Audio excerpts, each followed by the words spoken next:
Hello, everyone. I'm Dick Stockton. I covered the Red Sox that season and was also part of the network broadcast for that World Series. For the next hour, we'll relive some of the great moments and hear from some of the key players of that '75 series. Bench, Morgan, Rose of the Big Red Machine, Lynn, Fisk, and Lee from the Red Sox. It was a series that propelled baseball to new heights in popularity, and though there have been many dramatic moments in the Fall Classic, no other World Series captured the imagination of the country the way that one did. So when we return, we'll take a look back at the 1975 World Series, a true Fall Classic.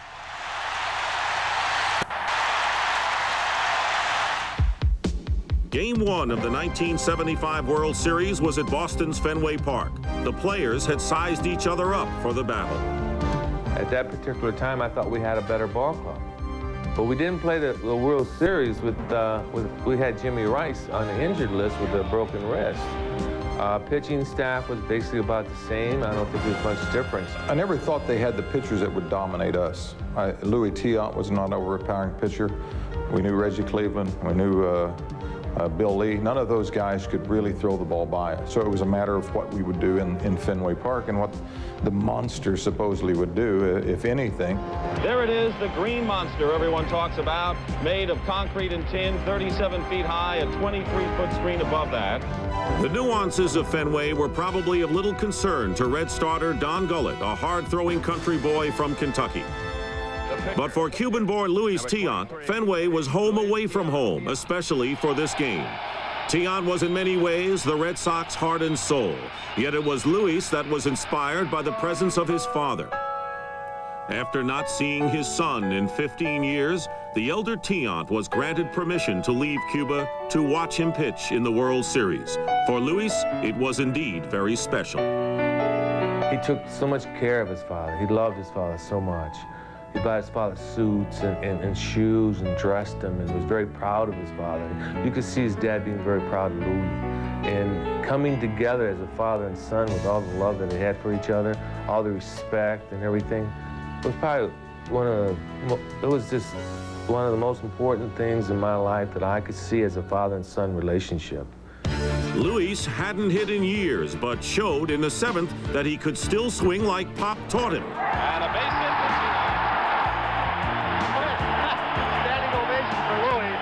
Got him a slow curve, and Louis gets a base hit. They love him here, don't they? Yet Luis's father wouldn't admit to teaching him how to run the bases. There's the bunt by Evans, the sacrifice, and the throw to second is in the dirt. In the center field, Tiant will hold at second. Oh, he's something. It was the 7th inning with the game still a scoreless tie. Tiant moved to third on a Doyle single, and up stepped Carl Yastrzemski. Right field, coming on Griffey. It's a hit. Tiant coming in. Here comes the throw, cut off by Perez. Oh, Johnny wanted him to go through. He missed the plate. I didn't see him touch the plate. He missed the plate and went back and touched it. He forgot what the bases were supposed to be for. You know, you got to touch the bases when you get a hit. And he was, I'm telling you, he was comical. He was something. Missed the base, come back and tried to tag it. He was something. So with a 6-0 lead, Luis kept the Reds off balance with his twisting, turning delivery. The style of El Tiante became the stuff of literature. Roger Angell. I had begun to take notes during my recent observations of the Cuban Garrick, and now as he set down the Reds with only minimal interruptions, I arrived at some tentative codifications. The basic Tiant repertoire seems to include call the osteopath. In mid-pitch, the man suffers an agonizing seizure in the central cervical region, which he attempts to fight off with a sharp backward twist of the head. The runaway taxi. Before the pivot, he sees a vehicle bearing down on him at top speed and pulls back his entire upper body just in time to avoid a nasty accident. Falling off the fence. An attack of vertigo nearly causes him to topple over backward on the mound. I would want to face Louis every day. I mean, he doesn't overpower you. You felt like you should hit him. And that was the frustrating thing. I couldn't believe that we lost to Louis Tiant. And then it was just, they were just overcome. I mean, they were totally pumped for it. The Boston fans were pumped for it. And I was very disappointed that we came out of there with a loss. 1 ball, 2 strikes. Crowd on its feet here at Fenway on an overcast, raw day. And Petrocelli gloves it. A throw in time. And the Red Sox have drawn first blood in the 1975 World Series. Louis Tiant, with the help of a 6-run seventh, spins a 5-hit shutout to give the Sox the victory. Your father and mother from Cuba have come a long way, and they have seen you pitch some marvelous ball games, and they must be extremely happy, especially your dad. Yes, he's right. He's happy, you know. The game of pitching in Oakland, and now this game, I believe he has to be happy more than I am right now, really. We were ecstatic after the game, saying, and it made us think. He said, you know, we got a pretty good team too. We know they got a great team, but so do we. You know, we're here. We won the pennant, went on to the playoffs and beat a good Oakland team, and now we're here. And so, you know, maybe we can win this thing. So it really gave us a lot of confidence. In Game 2, the Red Sox showed confidence in 17-game winner Bill Lee. Lee hadn't pitched in the playoffs against Oakland, but against the Reds, he started out fine as the Red Sox defense backed him up. And that's going to be taken by Cooper. Throws over to Burleson, gets the out. There he goes. Look at here. He's got it. Out. Out. Got him again. Denny Doyle making the tag. To center field, Lynn coming on. He's got it.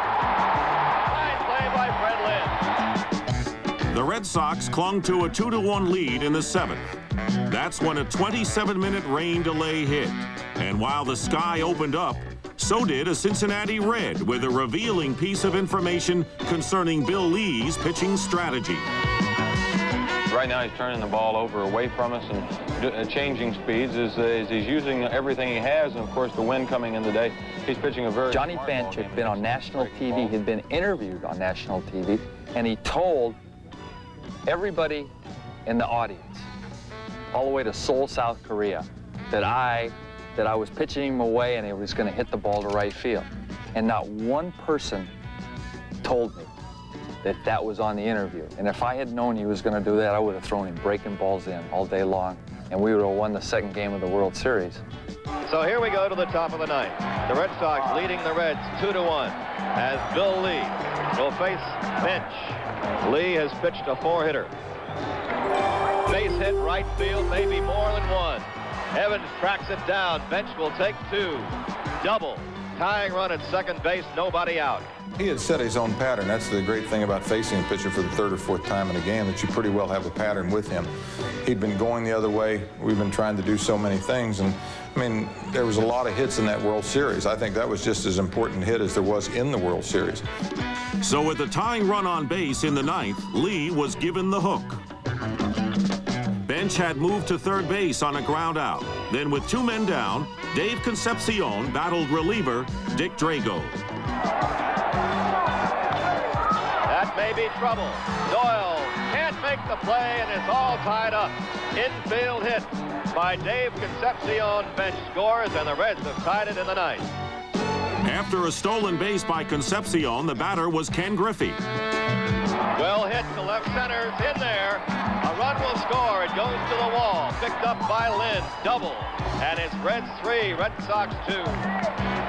Ken Griffey with 2 strikes on him, behind on the count, 1-2. Picked on the fastball and found the alley with a clutch double. And the Reds have gone ahead for the first time in the series. The Reds were a strike away from going down 2-0. But now the series was even at 1 game apiece. Welcome to Game 3 of the 1975 World Series. The American League champs, the Boston Red Sox, versus the National League champs, the Cincinnati Reds. Earlier today, this look at the Ohio River and Riverfront Stadium. The temperature this afternoon, 88 degrees. It is 81 tonight. Potential base stealers here tonight are going to have an edge over the wet grass that we had in Boston on Sunday. In the 4th, Tony Perez, who had 1 stolen base the whole year, took a chance with 2 outs. There goes the runner. The throw down. And he's out. Safe. Perez steals. It was unusual. Nobody expected it. You know, nobody really watched him. He got a tremendous jump and just went ahead. That's one of those sneaky things. Carlton didn't have a chance because the pitcher didn't give him a chance. If Carlton would have had any chance, he'd have thrown him out. And they're roaring here. They were the unlikely sight of Tony Perez stealing second. 2 down. That wakes the Red fans up. And Fisk hits a drive deep to left. Going, gone. And you've got to wonder why his concentration was broken by the surprise steal from Tony Perez.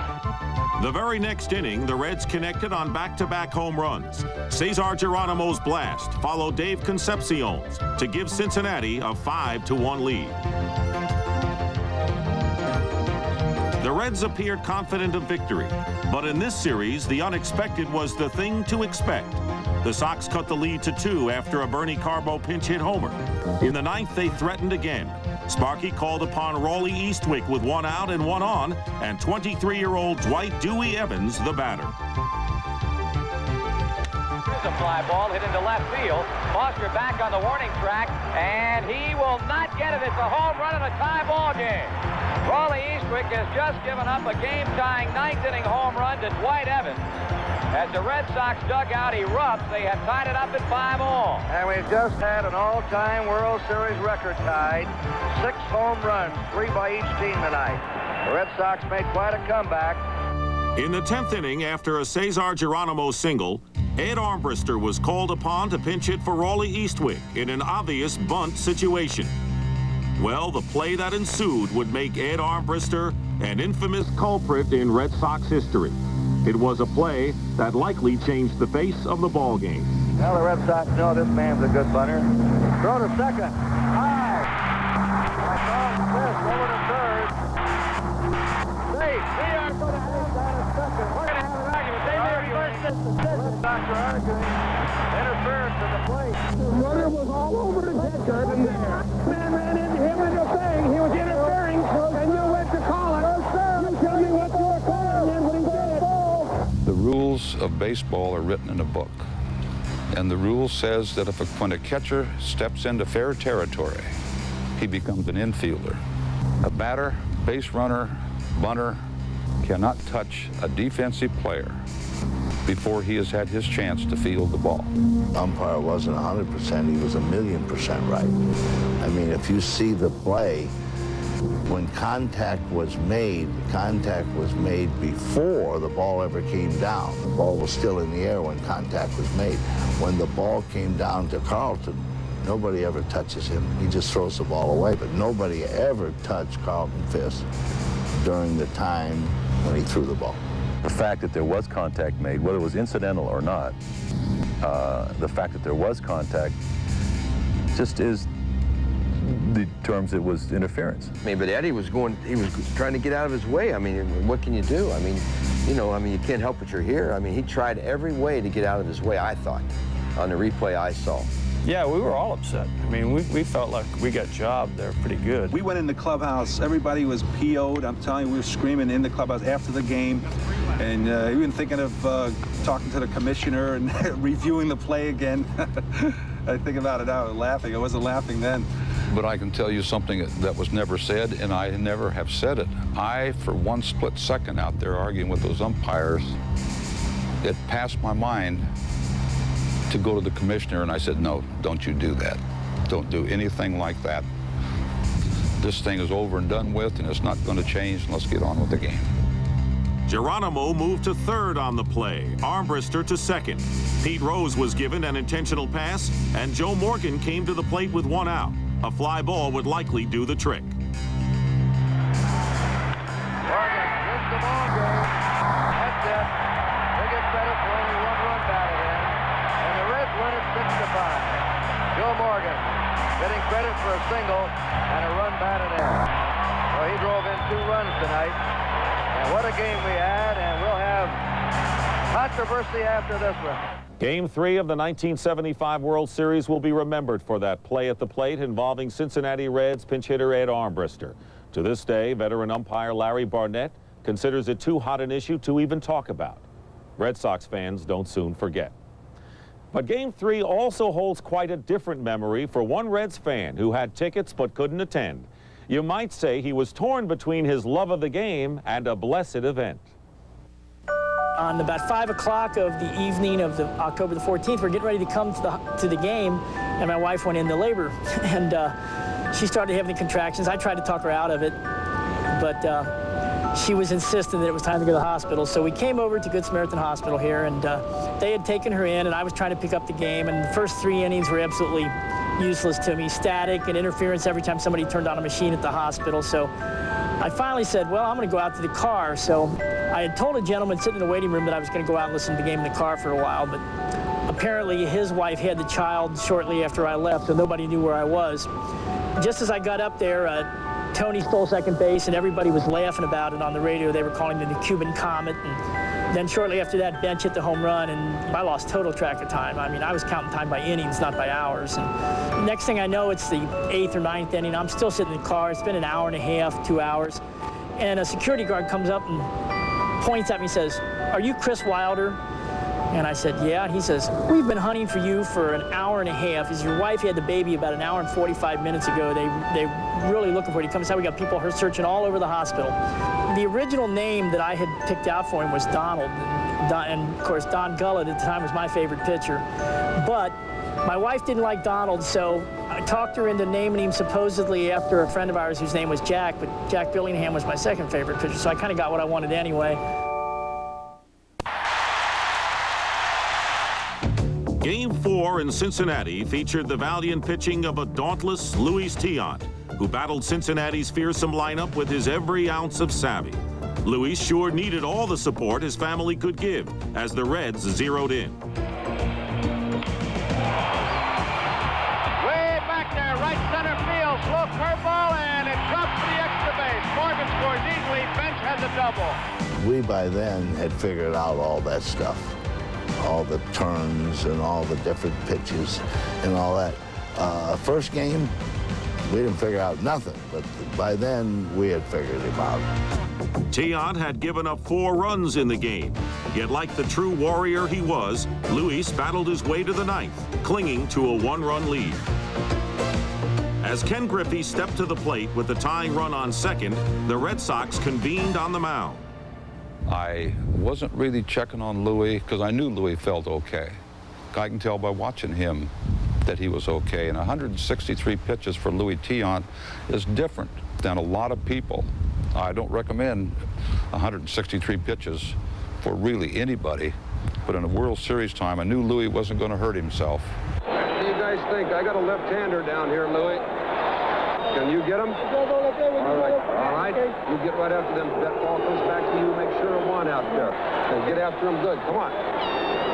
I think that if there was confidence in our bullpen to bring in a better person for the job, I think it probably would have been done. A lot of guys pitch in the 8th and 9th inning, and they turn sideways to look for the manager for help for that reliever. He was one of the few guys that I knew that he didn't need any help. He knew how to finish the game off. Tiant got outs from both Griffey and Joe Morgan to win the game 5-4 and even the series at 2 games apiece. It was Tiant's second win and truly one of the most inspiring Fall Classic pitching performances ever. In Game 5, Don Gullett was simply overpowering. Gullett really bringing it tonight. He is now retired 10, 11, 12 in a row. Certainly the second time around against Boston, I felt much more comfortable, not only the fact of being at home at Riverfront Stadium, but the fact that I had faced those guys and gotten the feel of what I could do with my stuff against them, and I was more comfortable with that. When Tony Perez came up in the 4th, Boston led 1-0, and Tony had gone 0 for 15 for the series. I kept telling him, see if you can go hitless again today and break a series record. I said Hodges was 0 for 20. And I said, see if you can continue to go and break a record. You can ask Tony. I told him, I was having fun with him, just kidding him about getting no hits. He hits a blast in the deep left center. That's gone. Way back. That Perez homer was the first of 5 runs the Reds scored off starter Reggie Cleveland as they won the game handily 6-2. The Reds needed just one more win to take the series, but much drama was yet to unfold. In games, the Cincinnati Reds led the series 3-2 as the series moved back to Boston. That's when most of the action involved the ground crew. A nor'easter kept a rainstorm swirling around New England, postponing Game 6 for 4 days. The best way for me to describe it would be utter frustration. Everything seemed suspended in time. The feeling was, let's just get this thing over with. Each day seemed like 2, and the players themselves were beginning to get a little on edge. Well, we were just in a hotel, you know, and I would imagine it didn't frustrate the guys in Boston as much as it did us because they're in their homes or they're in their apartments or anything. But when you're in, especially in the World Series, there wasn't a whole lot for us to do in the Boston area. I mean, yes, it's a beautiful town, there's things to do, but when it's raining and you're in a hotel room, there's not a whole lot to do but just sit around. It got pretty boring. That was miserable. That was really miserable. I think it was probably tougher on us than it was them. You know, they're staying at a hotel downtown and, you know, they have things to do. We were at home. When you're at home, contrary to what people think, you have more time to think about things than you do on the when you're on the road, and you really don't go out much when you're at home. You just kind of rest. And God, I was like a caged animal. I mean, I said, let's go, come on, do something, make a decision, play the game. I don't care if it's snowing, let's play. We played our card games, we played our bridge, we played hearts, we played gym, we play everything that you can play. We were like prisoners. People were getting stir crazy. They had been, I think, to every fine restaurant in Boston twice for lunch and dinner. And people had reached the point where they wanted the series to get over with. While Fenway Park was immersed in a steady downpour, the Reds were forced to find a temporary indoor practice site. We're on a bus to go out to Tufts University, and lo and behold, the bus driver got lost. And now we're all in our uniform. And if you'd have seen the eyes on this gas station attendant when Sparky got off the bus with his number 10 uniform on and walked in and asked this guy directions to Tufts University. I mean, you'd have thought this guy was on candid camera and he knew it was candid camera. I mean, he was flabbergasted that Sparky Anderson, number 10, gets off the Cincinnati Reds bus and goes in and asks him how to get to Tufts University. When the tarp was finally rolled away and skies cleared, what ensued was a World Series drama known as Game 6. Game 6. Game 6. What can we say of it without seeming to diminish it by recapitulation or dull it with detail? Those of us who were there will remember it surely as long as we have any baseball memory. And those who wanted to be there and were not will be sorry always. The game went out to 62 million television viewers, a good many millions of whom missed their bedtime. 3 days of heavy rains had postponed things. The outfield grass was a lush Amazon green, but there was a clear sky at last and a welcoming moon. A giant autumn squash that rose above the right field Fenway bleachers during batting practice. In the bottom of the first, Red starter Gary Nolan retired the first 2 batters he faced, yet soon found himself in a jam. Carl Yastrzemski singled sharply. Then Fisk, back-to-back base hits. Jack Billingham was already up in the bullpen with 2 on and a weary Fred Lynn batting. See, I was 175, 180 pounds, and that was a lot of games we'd played or I'd played, and I felt like I didn't have any pop in my bat. I was hitting a lot of balls to the opposite field. I was kind of choking up, and I was getting my hits, but I wasn't driving the ball. And there's a high fly ball deep to right field. Going back, lifting, forget it. It's gone. I hadn't hit a ball like that in a month and a half. And this place is rocking. We didn't want them to jump out ahead of us, and just to kind of take our crowd out of it. Boy, that got them going right there, and it gave us some momentum. I mean, we lost it kind of quickly, but at least we had some at the beginning. With the Red Sox leading 3-0, Luis Tiant delivered to Ken Griffey with 2 on. And a fly ball deep to center field. Lynn going way back, and he can't make the play. It's off the wall. Evans will recover, and Lynn is not up. He has been shaken up. One run comes in. Here comes Rose with the second run, and Freddie Lynn is hurt in the corner in the dead center field. And Darrell Johnson, trainer Charlie Moss, going out to center field. Look at the crowd is just standing up. Stunned. They're all standing. A big hush over the ballpark. I think everybody in the house thought that I was knocked out because I didn't move. But what really happened was that I hit the wall with my backside and my back went numb. I couldn't feel anything from the waist down. That's all right, huh? I'll be okay. Sure? Yeah. I get the feeling back in my legs, and I told Darrell, you know, I'm okay, I'm going to hang in there. I almost took the crowd out of the game single-handedly, but I put them in and took them out. With the score tied at 3 and 2 on, the batter, George Foster. There he goes. Straight away center field. Lynn is going back. That ball is off the wall. One run is in. Here comes Morgan. He'll score, and the Cincinnati Reds lead 5-3. Ball hit high off the top of the wall. The very next inning, the Reds showed their power yet again as Cesar Geronimo belted one that stayed fair, and Cincinnati appeared to be in the driver's seat. Home run for Geronimo. The Reds just 6 outs away. Their last World Championship was in 1940. Tony, I gotta believe when Tiant walks off, the picture will say it all. No question. Here comes Moret, and there goes Tiant. But this is the story right here as far as the Red Sox.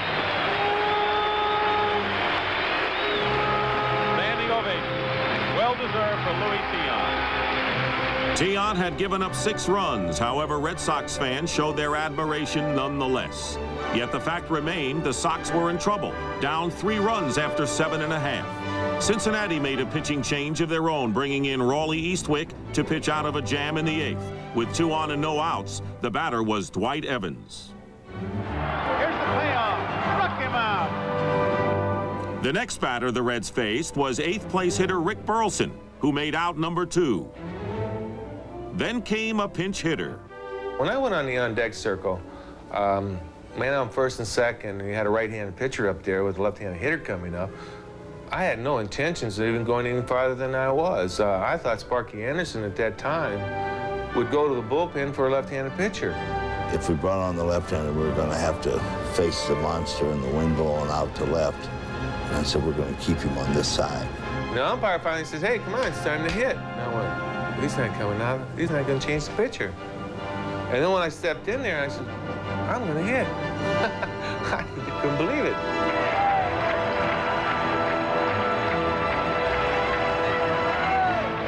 Two-2 pitch. Just did get a piece of it to stay alive. You talk about fighting off a good pitch. Looked like he hit that out of the catcher's glove. He did. The worst swing you've ever seen as a big league player. Looked like he was a rookie league pitcher trying to take extra batting practice, or trying to take some batting practice to learn how to hit. The worst little league swings I've ever seen taken. I mean, I don't know how he got the one he just took almost out of my glove. Like that, and it was just like that, and he just ticked it. I mean, just ball dribbled 10 feet. And I said, oh, man. You just say to yourself, he's got no chance. I was shaking. I had goosebumps. I was shaking because I actually thought I struck out. I thought, well, this is over. I thought, wow, this was close. And it was a slider. So I didn't think John would come back with a slider. Of course, he came back with a fastball. Deep center field, way back. We're tied up. And as I rounded second base, I'm yelling at Pete Rose, don't you wish you were this strong? Don't you wish you were this strong? And Pete Rose is yelling at me, isn't this fun?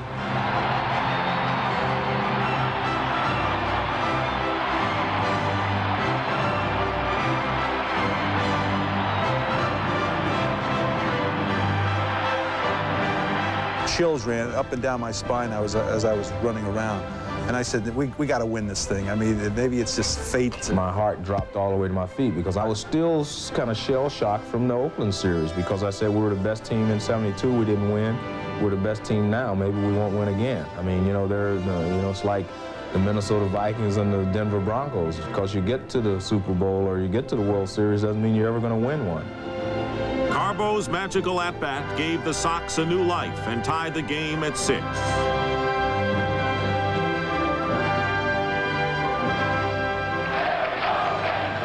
Boston soon found themselves with another golden opportunity with the bases full and nobody out as Fred Lynn stepped to the plate.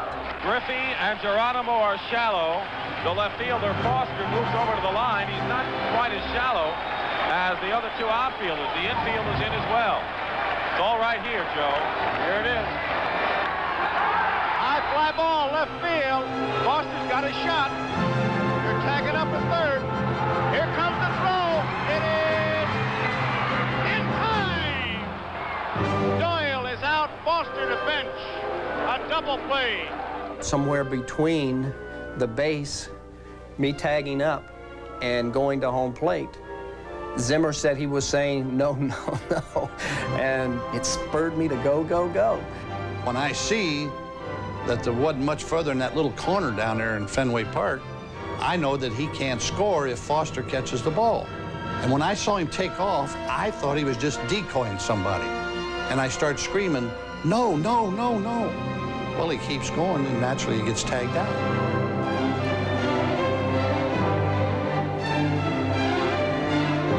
Pete Rose came up just beside himself, just all excited, yakking and talking about, this is the greatest game I've ever been involved with, the greatest game I've ever played. I played a lot of games, Carl, you know that. I played a lot of games, and this is the greatest game. Isn't this the greatest game? This is what baseball's all about.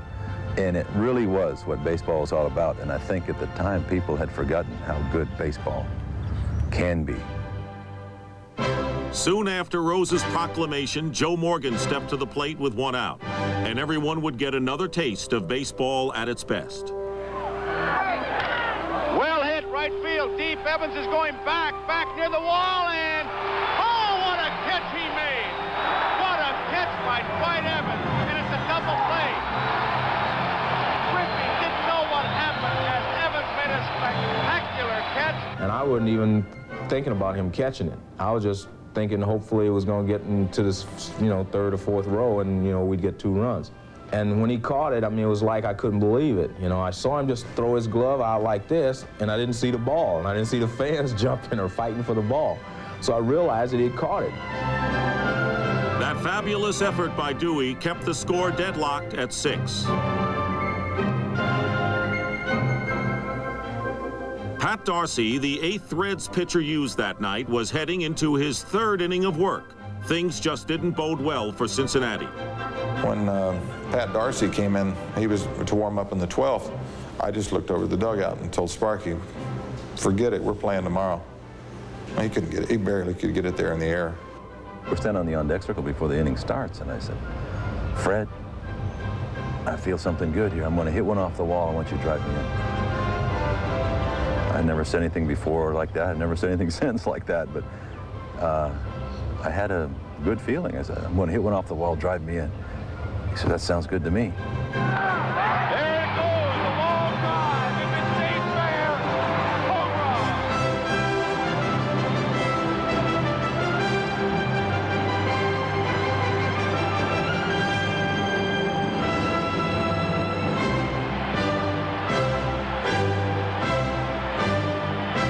My moment in time, I guess, more than anything. You know, maybe everybody gets a chance like that in some aspect of their life, some area, to have a moment be specifically theirs, and that was mine. And that was definitely a case of a small town boy makes good. Small town New England boy that stays and plays for the favorite New England team and then experiences that kind of moment. I don't know if it's can be explained. Carlton Fisk's home run put an end to what was simply a magical baseball game that holds a special place in my heart for reasons that are quite personal. I was fortunate enough to be introduced to a young intern who was working for the Boston Globe, a real Red Sox fan by the name of Leslie Visser. Some 7 years later, Leslie and I were married, and to this day, she tells people that meeting her was only the second best thing that happened to me that day. Well, that's not quite true. But I was lucky enough to be behind the microphone at 12:25 a.m. to make the call on Pudge's homer. Another sidebar to that night involves a bit of TV history when the decision was made to put a camera right there in the scoreboard. The resulting shot of Carlton Fisk waving the ball fair made its mark on the collective consciousness of millions who were watching. It's a shot that will undoubtedly outlast us all. The Fisk shot has been gone down as being one of the great reaction shots of all time. And there's a funny story about that. Harry Coyle, he said to me, he said, you know, if Fisk hits the ball into the left field corner, you got to go with it. And I said, Harry, I said, I got a rat 2 feet from me about the size of a cat. And I said, I can only pan so far because of a beam in the way. So he says, what are we going to do? I said, Harry, maybe we ought to stay with Fisk and see what happens. He says, yeah. I mean, he says, maybe we can get something out of that. And that's the way it happened. A lot of body English for Carlton Fisk. Watch it. How many steps does he take? 1. He waits to see it. Get over. Get over. He knew it. There it is. When I walked past the tape truck after the game, Scotty Connell, the producer, came running out and he says, Lou, he says, did you see what you had on that thing? I said, yeah. Fisk hit the home run and he was using his hands. He says, that's changing television. He says, nobody ever had anything like that. And I said, well, I don't know. There was another shot to me, Scotty, and he says, no, it's more than that. He says, it's more than that. You're going to see what's going to happen after this. That replay of Fisk's dramatic home run certainly made its mark. As a matter of fact, in more ways than one. I had nothing to do, you know, with prior to the game, so I figured I'm going to put my name on the wall so that I know I was here. And I took a knife or a screwdriver and etched the name in it with the year. I don't know if it's still there or not, but I did it.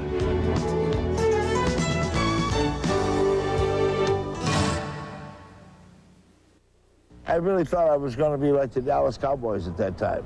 You know, they said they can't win the big ones. You know, we lost one to Baltimore. We lost a tough series to Oakland, which is a great World Series. And here we were, there's no question we were the better team. And we end up going to lose this thing? I said, you know, looks like I'll never win a World Series. Sparky's worst nightmare seemed to be coming true as the Red Sox jumped ahead in the 3rd inning of Game 7 by a score of 3-0. The Reds struggled early on as Don Gullett lasted only 4 innings. Meanwhile, the Sox held the Big Red Machine scoreless with Bill Lee on the mound, but Spaceman ran into trouble in the 6th. He used to feast on right-handers. There's a bounding ball to short. They've got one. They turn it over. Wild throw by Doyle into the dugout. They had the double play, and Doyle threw it away into the Red Sox dugout. Doyle was looking down at Pete Rose. He heard Pete coming. In retrospect, that might have been the most important play of the game because it kept the inning alive for Tony Perez. I told Sparky Anderson before they came up, with 2 men going on, I'm going to hit a home run. I was confident I'm going to hit a home run, and I think he did me a favor to throw me that pitch because I seen it before. There's his blooper pitch. There it is.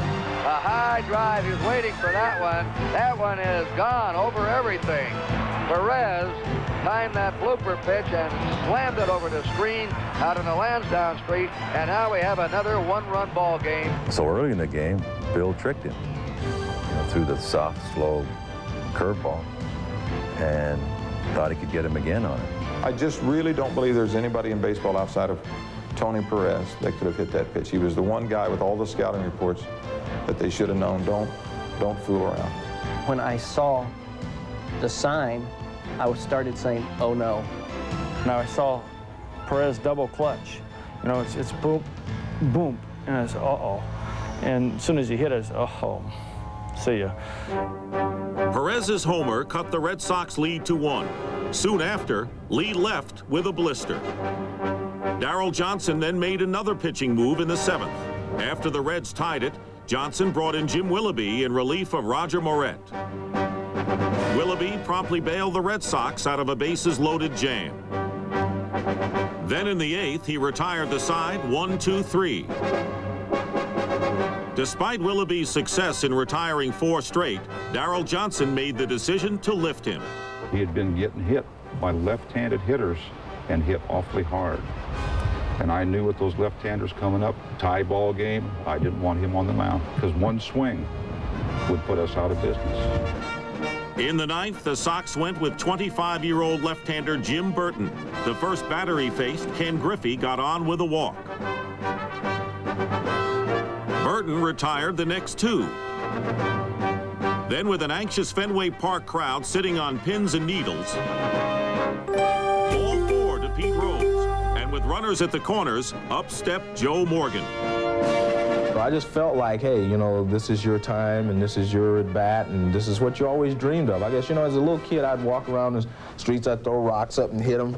And I always said to myself, you know, this is the 7th game of the World Series winning run, and I'd hit it. You know what? I got to hit every time.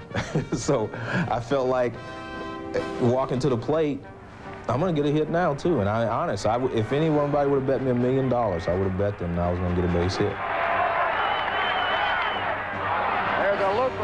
They drop. It's in for a hit. Here comes the throw to third. Rose hits the dirt. He's safe. And there goes Morgan down to second.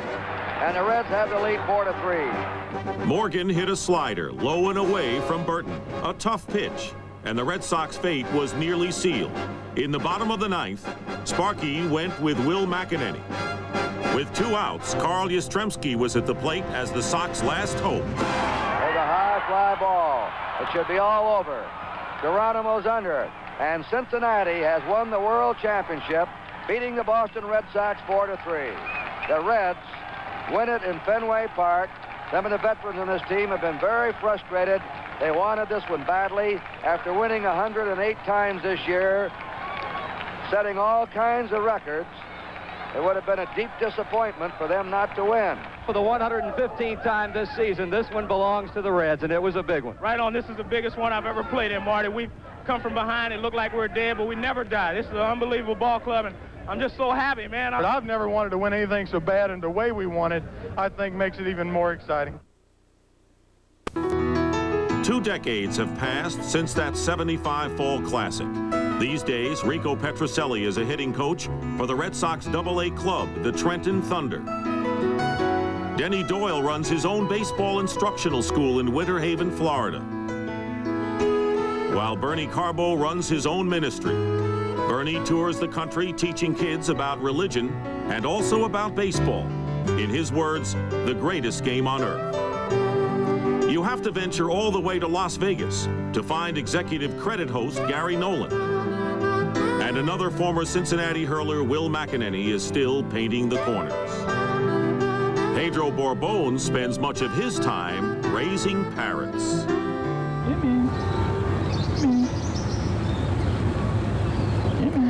Well, many years have passed since that Super Series. All the players have gone their own way. The only thing that still unites them is an occasional phone call, an old-timers game, and the memory of what they accomplished. It was a series where some say both clubs were winners. But perhaps the biggest winner was the game of baseball itself. Baseball then was kind of in the condition it's in right now.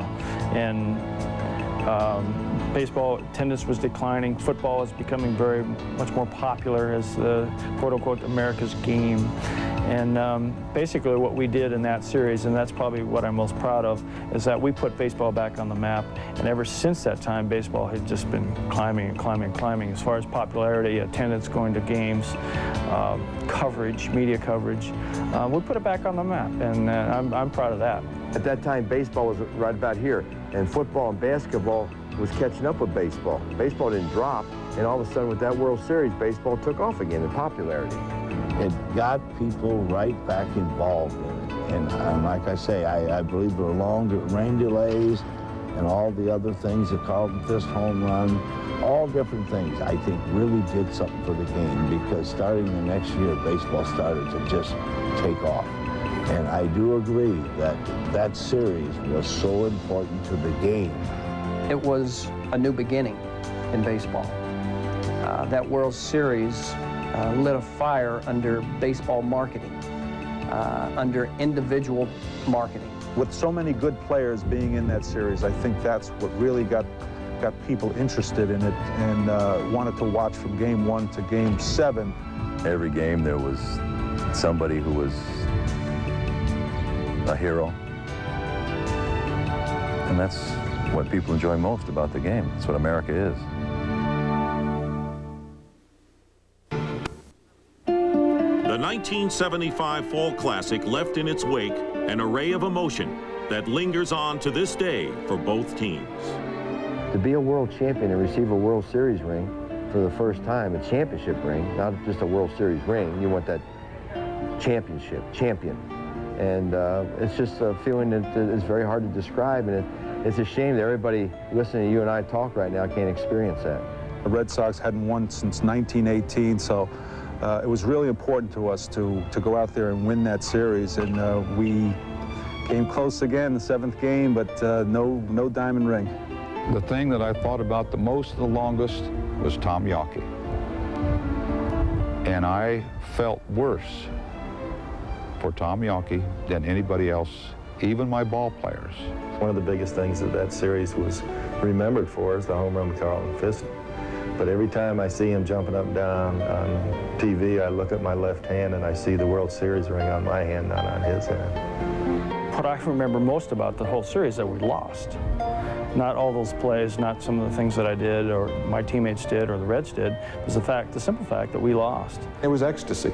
That's the greatest single feeling that anybody can have, is being a world champion. And some guys may not have even got the field. They were introduced, but that was it. But didn't make it. They were jubilant. It's the greatest joy that I think that anybody can enjoy and experience. It's great to be a winner.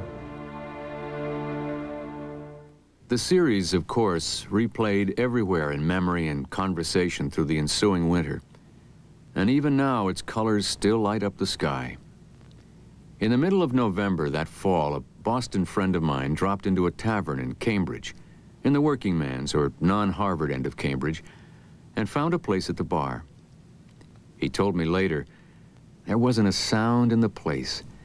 And after I'd been there about 10 minutes, the old guy next to me put down his beer glass and sort of shook his head, whispered to himself, "We never should have taken out Willoughby."